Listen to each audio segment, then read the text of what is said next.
Everyone. Often we talk about how your husband's infidelity, how his affair has impacted you, and how to heal your marriage, how to heal yourself. But today we're taking it on a different tangent. Today we're going to talk about how your husband's affair has impacted the children, whether they're young, whether they're teenagers, whether they're grown. And it's really important to understand that the cracks that your husband's infidelity has had on you, your marriage, can also reach deep into the hearts of your children. So, I'm going to share a few statements, and I don't share these to scare you, but instead to empower you so that in this training we can talk about how to overcome them, how to combat these. So, number one, a child, especially a younger child, even a teenager, their understanding of a romantic relationship comes from you. That's a lot of pressure. But just because things might be not great, bad marriage, or the infidelity, right? Like the fighting, the tension, doesn't mean it's repairable. So a child's first lesson comes from their parents when they are learning about love and relationships. So even if your child doesn't necessarily know the details of the affair, they don't hear the details, but they can feel. Children, especially young children under the age of 8, are sponges. They feel things so deeply. So you may think that they don't know, but their body knows.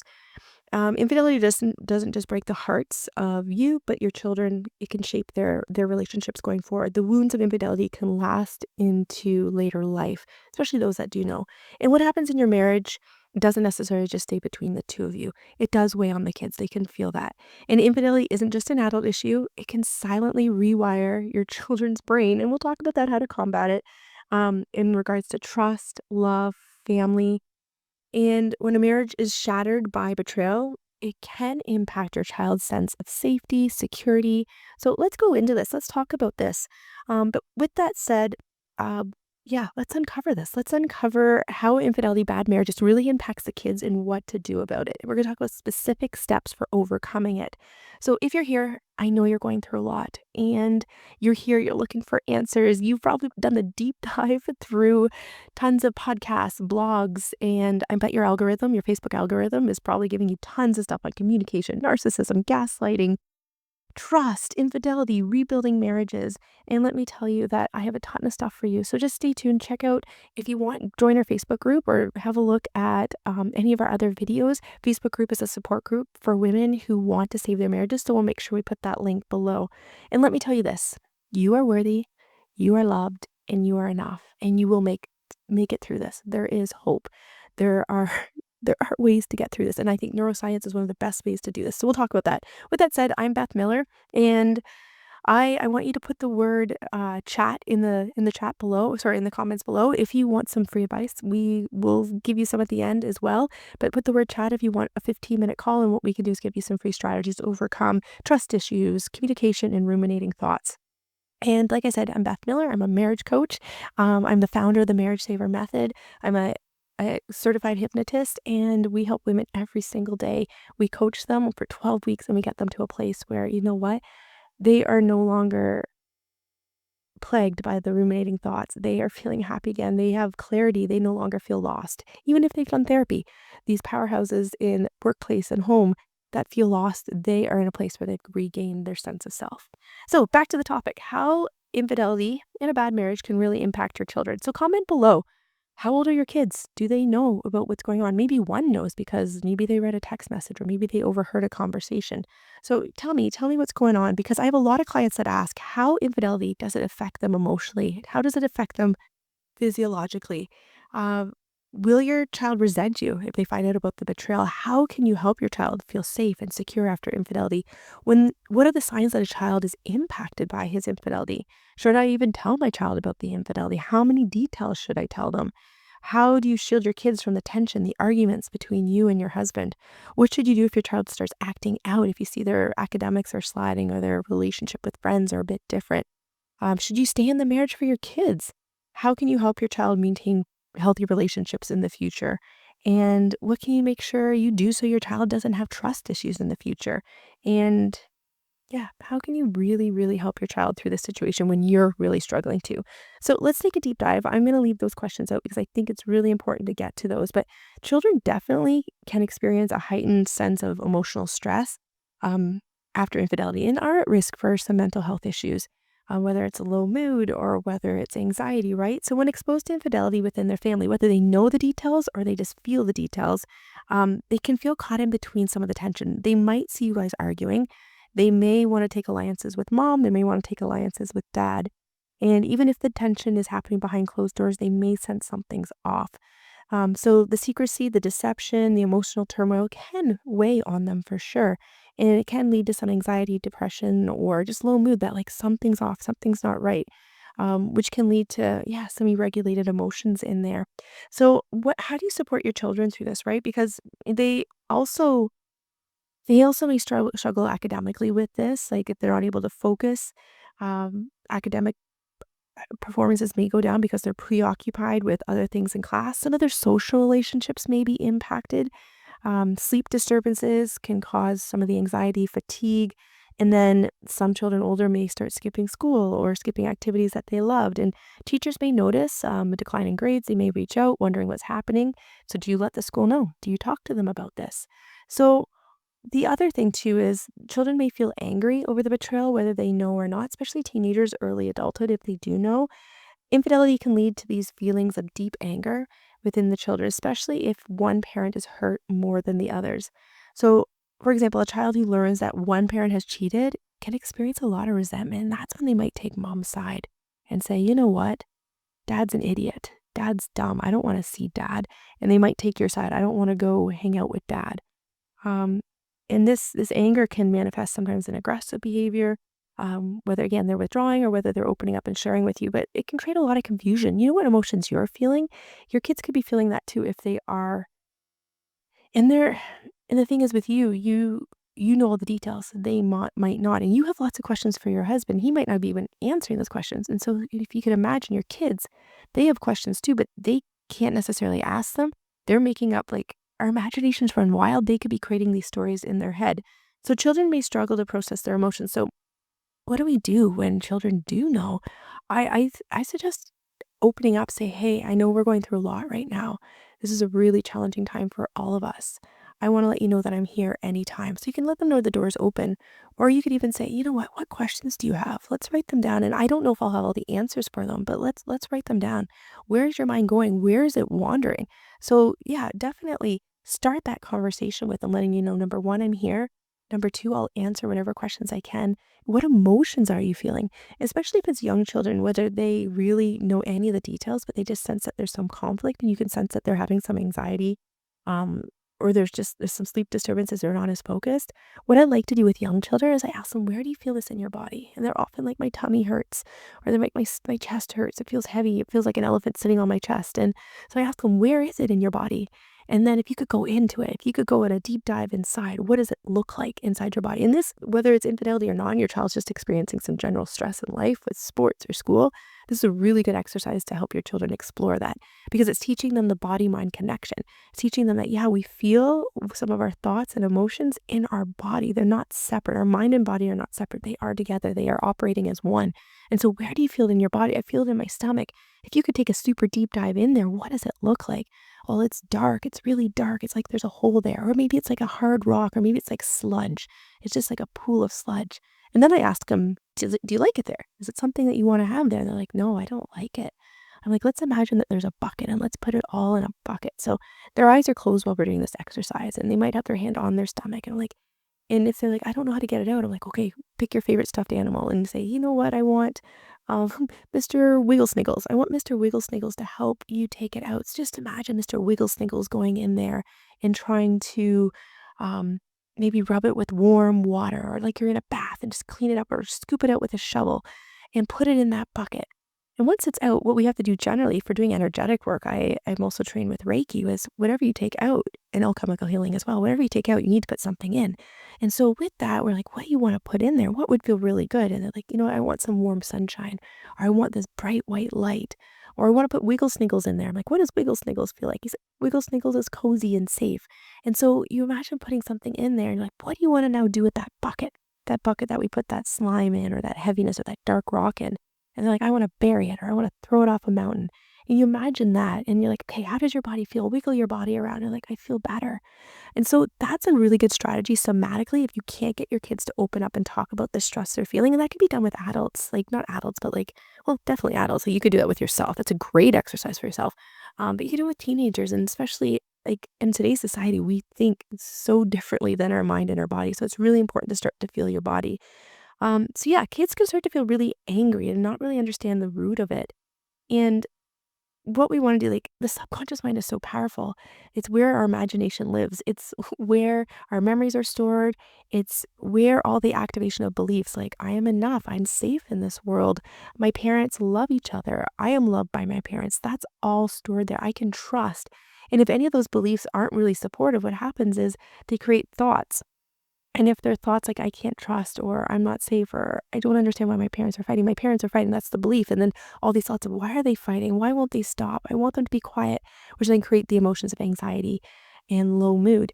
And so if we can change the belief to like, "I am safe, my parents are going through a tough t," like, not my parents are going through a tough time, but conflict is healthy. Maybe that's what it is. Conflict is healthy. If we help them rewire the belief. So we're talking to them like, yes, mom and dad are, we have a bit of tension. You know what, mom and dad, or your dad and I, we need to talk nicer to each other. You're right. And that'll make everyone feel better when we talk nicer to each other.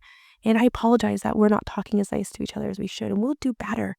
And, we make mistakes and, we're learning from our mistakes. So you need to keep some open dialogue in regards to the mistakes you made. Kids like that when you own your mistakes. So we need to help change their beliefs about the world, about us, about relationships, about trust. And we can change those beliefs in our subconscious mind. We have different thoughts. Our beliefs create our thoughts, which is like a rain, all this rain. And then from there, our thoughts create our emotions. Those thoughts are like, oh, they have an ability. Like, I love spring. I love summer. I love summer. It creates a beautiful emotion in my body.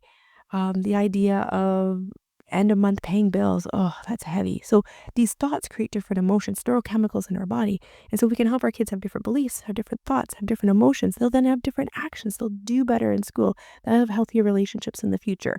So it's really important that we kind of combine the subconscious work with the conscious conversations that we're having, along with somatic work in our body. Like, where are you feeling it?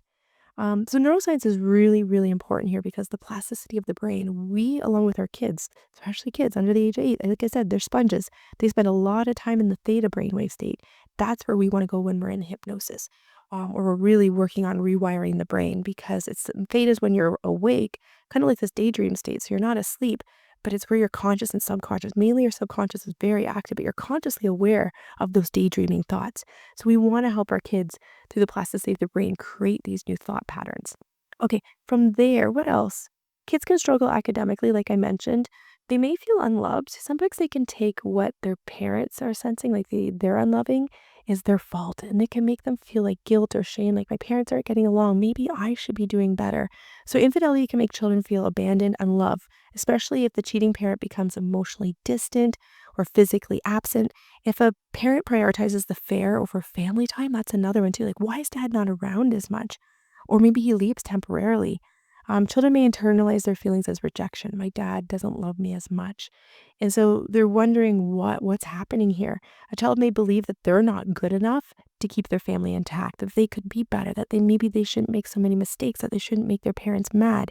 And so this can lead to self-esteem issues, withdrawing, um, and then trust in the future that someone will stick around even if they make mistakes. So with hypnotherapy and the subconscious mind, we really need to help them reinforce self-love. Like, what can you do to love yourself? Even creating this healthy boundary, like mom and dad's words aren't yours to carry. My kids will always say, "Mom, you're projecting onto me." Like if they sense my anger or getting frustrated, they're like, "You're projecting onto me. That's not mine." They know what energy is theirs versus mine. And I need to own my energy. I need to own my emotions. And emotions, energy and motion, emotion. So I need to own the energy that I'm putting out there. And so that's the same with our kids. We want to teach them that information as well. We want to teach them like heart-centered meditation. We want to teach them like, okay, if you could go into your heart, what does it look like? Imagine it bright and full, and who's in there? Your stuffed animal wiggle sniggles. Or if they're older, like what best friends are in there? Grandma and grandpa, even if they've passed away, who do we love that's in there, whether they're alive or not? Imagine your heart. And that can really, really make you feel full. Even just imagining it right now. Imagine your heart. And you may find your heart right now feels really broken, dark, but what we want to do is we can kind of put those pieces in a container and be like, I'm going to heal these. But imagine like a spark, like a white light, and just like letting it grow and become bigger and bigger. And just with each breath you take in, that heart becomes bigger and brighter. And that there is your heart. And that's what we want to put into it with a kind of this heart-centered love for yourself. And that's some of the somatic work, right? And that's connecting your mind. Like you're imagining love and what it feels like, but then your body, you're feeling it too. Um, with older kids too, they may struggle to have healthy relationships. So growing up in a home that is affected by infidelity can distort a child's understanding of, like I mentioned, love, trust, commitment. So they may internalize the unhealthy relationships that they're witnessing, these dynamics, as normal. And that's what we don't want. We don't want them to see this as normal. So as they enter in adulthood, they may struggle with trust issues, either becoming overly suspicious of their partners or fearing commitment. This is when they can develop those anxious attachments or avoidant attachment. Anxious is they're scared that someone's going to leave them. And so they people please, they fix, they give more of themselves to that other person. Or it might be anxious, where like, you know what, it's not safe to trust. If someone gets close and does nice things for me, I need to run because it may not last. So that can really impact their attachment style. So unconsciously, a lot of times this can happen. These patterns are developing in their subconscious mind of what relationships are based on what they've observed. So emotionally closed off, feeling vulnerable, feeling rejection can show up in future relationships. So we really want to work on like helping them understand love and commitment, encouraging healthy relationships, even role playing if it's like, how do you want that relationship to go? If it's an older kid, if it's an older child in early adulthood, like, what do you want a relationship to look like? Why does that seem like I want someone to love me? Okay, if someone loves you, how does that feel? It feels really good. And what if the person gets mad at you? What does that feel like? It feels horrible. I feel like they're going to leave. So having these kind of role playing conversations can help you unpack that if they're open to it. If they're not open to it, then it's asking simple questions like, how do you feel about this? Or let's see, so how do you feel about this? Because open-ended questions are the best. Why would that happen? Or what in this scenario, what do you think would happen? Or if they have friends that are going through it, kind of trying to unpack that. And if they completely close off to it, timing and place, sometimes trying again is a good idea. Okay, another one, infidelity can cause a deep sense of insecurity. So, a household shaken by infidelity often leads children to feel insecure about their family's future. They may constantly worry about divorce, custody battles, having to get a new house, getting a new bedroom, get new friends, a new school. Their mind goes all over the place, right? So keeping and letting, like, as much as you can, if that's even been brought up that could be happening, that they've overheard that, letting them know, you'll be the first to know that's not happening at all right now. If there's ever a chance that it will happen, we'll let you know, but I don't want you to worry about that right now. And where can you put that worry? Because worrying, and if this, you can talk to them about it, past, future. Um, when we're fear, that's often fear of the future and something could happen. If it's worrying, we're also worrying about what could happen in the future, and that we don't want that, because then you're doubling worry. You're you're worrying about it twice, or you're fearful of something twice. So visualizing stability, that you are safe, surrendering in the moment. If you're religious, like surrendering this to God, praying to God that you know what the healing happens for your family, or that you know what that your family is strong and loving. Um, yeah, communication patterns is another one. So children may learn unhealthy communication patterns when infidelity impacts the family. So infidelity can teach children unhealthy ways to handle conflict and emotions, avoiding, shutting down, defensive. Do you see any of that in your husband right now? Or explosion, like really loud, or the silent treatment, not looking at each other's eyes, avoiding each other, cold shoulder. They feel that cold energy in the house. So if they witness lying, secrecy, explosive arguments, they may believe that deception and avoidance are acceptable forms of communication. So children need to know that it's okay to safely express their emotions.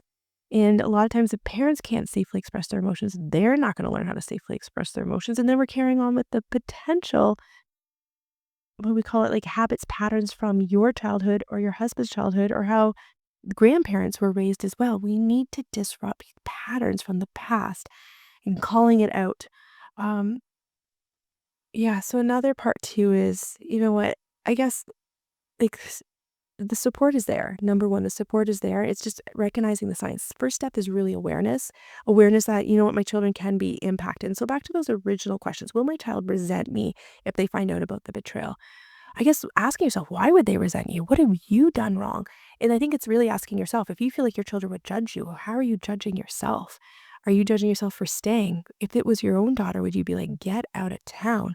Or are you also programmed by society's belief, if someone cheats on you, you need to go? They'll cheat again. Once a cheater, always a cheater. So I think digging into that, will my child resent me, is like, ask yourself, why would they resent me? And then going through all those reasons that you should leave if someone cheats on you. Always a cheater, you'll always be a cheater. So going into those beliefs and being like, are they true? Is that true for me right now? Another question is, how can I help my child feel safe? Safe is hugs, kisses, physical attention, talking to them about their feelings, checking in, how are you, showing interest in their school activities, because you can be so distracted when this is going on. Your mind is plagued with over 60,000 thoughts per day. As an average, you have even more going on. It's so hard to focus. You're exhausted. You're not sleeping. You're not eating. So the more you can try and enjoy your children, and they sense that connection too, it'll help them feel more safe and secure.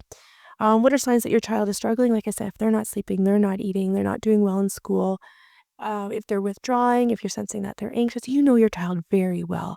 And so you'll see those signs.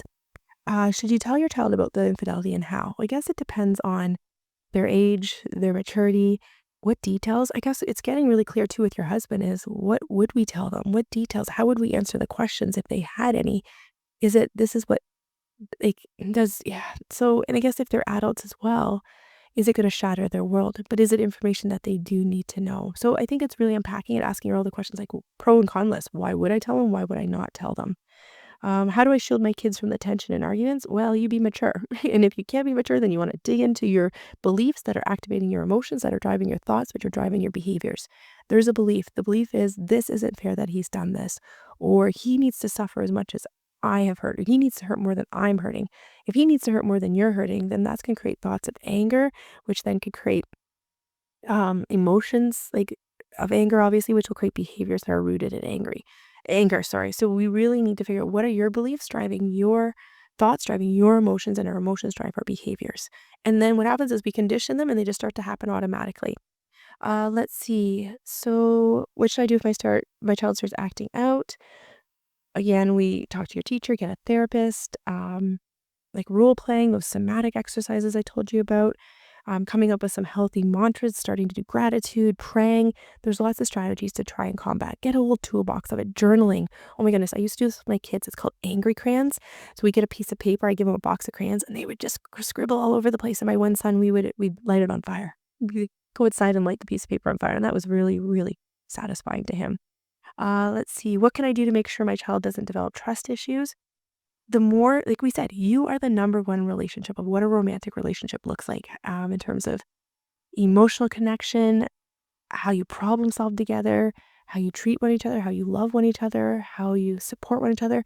And so the more you can demonstrate that or gently say, you know what, we're making mistakes right now, and this is what needs to happen, like calling out if you're not doing what you want to do in terms of a role model. Or then watching TV shows and saying, that's a great relationship, and in pointing out what is a healthy relationship. How do you help your child maintain healthy relationships with their father after the affair? I think it's encouraging them, but at some point we have to let go of it too. Be like, you know what, I can't control that relationship, especially if they're teenagers and older adults. You could foster that communication, be like, you know what, I think it'd be great if you called dad right now or send him a text message, or have you seen dad lately? Do you, um, yeah, do you have questions for dad? Like asking him those types of questions, asking your children those types of questions can be helpful, but not being attached to the outcome. In the end, our relationships are here for us too. We want to be careful as a mom, whether you're a mama bear trying to protect your children, but we need to make sure that we are not too far in the middle of them and that we're not connected to how angry we are at our husband and then trying to protect our children. Will therapy help your child? Yeah, definitely. Depends how old they are, what type of therapy you're getting into, but like I said, it's the toolbox, it's having the resources. And how do I teach my children about healthy relationships when yours broken? Oh my goodness. Yeah, yours is broken. Well, like I said earlier, calling it out on what, you know what, it's not nice how I just talked to dad, or it's not great that dad and I are communicating like this, or like as much as you can call it out without involving them too much. And I guess it's specific on their age and what is exactly happening in the home. But the more you can talk to them about just how they feel, what they need, the more that they will move through this with grace. And that's if they fully know the details or they just sense the energy in the home. So, yeah, with all that said, like we're experts when it comes to healing from betrayal. Healing yourself, healing your marriage is what we do every single day. So if you want some help, feel free, put the word chat in the comments below or DM us the word chat, CHAT, and we'll gladly get you a 15-minute consult call, free 15-minute call where we'll give you some free resources. We'll learn a little bit about your story, your communication patterns, the trust issues, the ruminating thoughts, and we'll give you a bunch of resources from there. And then if anyone wants to work with us, we support our wives for 12 weeks every single day, Monday, Tuesday, Wednesday, Thursday, Friday. We are your therapists, your best friends on speed dial, and we are giving you real-time feedback in terms of triggers. You don't have to wait a week to go see your therapist. We are there with you every single day. And when you go see your therapist for an hour, you're recapping, spending a good part of that session just recapping what you've been through. Well, we're here every day giving you practical advice and strategies to rewire the brain. And we use hypnosis, which is very safe. It's like a daydream state where you're fully aware, fully conscious. Someone could interrupt you at any point and you're just alert. You're perfectly fine.